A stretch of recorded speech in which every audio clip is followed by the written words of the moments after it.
যুক্তরাষ্ট্রে প্রবেশের ক্ষেত্রে 12টি দেশের নাগরিকদের উপর নিষেধাজ্ঞা দিয়েছেন দেশটির প্রেসিডেন্ট ডোনাল্ড ট্রাম্প।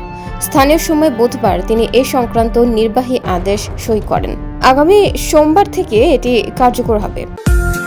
নিউ ইয়র্কের মার্কস হোম কেয়ার এখন মিশিগানে। এই নিষেধাজ্ঞার মধ্য দিয়ে নিজের প্রথম মেয়াদের অন্যতম বিতর্কিত পদক্ষেপের পুনরাবৃত্তি ঘটালেন রিপাবলিকান এই প্রেসিডেন্ট। নতুন এই নিষেধাজ্ঞার আওতায় রয়েছেন আফগানিস্তান, মিয়ানমার, চাঁদ, কঙ্গো প্রজাতন্ত্র, Equatorial Guinea, Eritrea, Haiti, Iran, Libya, Somalia, Sudan ও ইয়েমেনের নাগরিকেরা। এছাড়া ট্রাম্প আরও 7টি দেশের উপর আংশিক ভ্রমণ নিষেধাজ্ঞা আরোপ করেছেন। দেশগুলো হলো Burundi, Cuba, Laos, Sierra Leone, Togo, Turkmenistan ও ভেনেজুয়েলা। হোয়াইট হাউস জানিয়েছে উভয় নিষেধাজ্ঞা আগামী সোমবার থেকে কার্যকর হবে।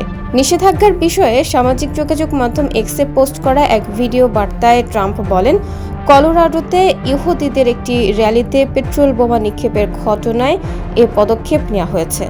এছাড়া হার্ভার্ড বিশ্ববিদ্যালয়ে বিদেশি শিক্ষার্থীদের ভিসা প্রদানের ক্ষেত্রে বিধিনিষেধ আরোপ করে আরেকটি নির্বাহী আদেশে সই করেছেন বলেও জানিয়েছেন যুক্তরাষ্ট্রের প্রেসিডেন্ট ডোনাল্ড ট্রাম্প।